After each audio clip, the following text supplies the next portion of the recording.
नमस्कार, मी प्राध्यापक डॉक्टर माणिक लिंगायत. परभणी शहरामध्ये मी गेल्या 15 वर्षापासून मेंटल हेल्थ सेक्टरमध्ये काम करत असतो.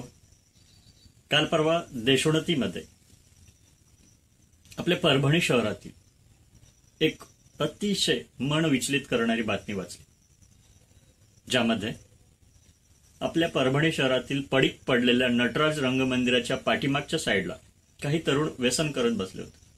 त्या दोघांमध्ये काहीतरी कारणावरून, क्षुल्लक कारणावरून वाद झाला आणि त्यातील एकाने फुटलेली दारूची बाटली दुसऱ्याच्या डोक्यामध्ये घातली आणि त्याचा खून केला. मित्रांनो, तरुणांमध्ये हिंसाचाराचं प्रमाण आज वाढलेलं आहे. तरुणांमध्ये अहंकाराचं प्रमाण आज वाढलेलं आहे. तरुणांमध्ये आज रागाचं प्रमाण वाढलेलं आहे. ह्याची कारणं वेगवेगळी जरी असली तरी राग, अहंकार आणि व्यसन ही 3 कारणे प्रमुख आहेत.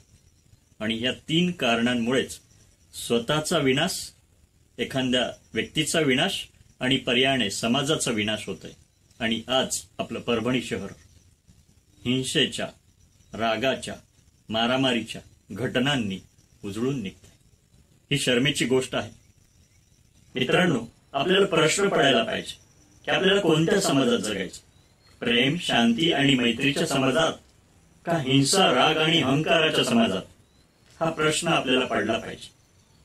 मित्रांनो, खरी ताकद कुणाला हरवण्यात नाही तर स्वतःला जिंकण्यात. मित्रांनो, खरं शौर्य कुणाला मारण्यात नाही तर एखादं जीवन वाचवण्यात आहे. मित्रांनो, खरा अहंकार कुणाचं मन दुखवण्यात नाही तर कुणाचं मन जपण्यात आहे. मित्रांनो, आपण सर्व मिळून ठरवूया, दारूला नाही म्हणूया, कारण ती आयुष्य संपवते, आयुष्य उद्ध्वस्त करते.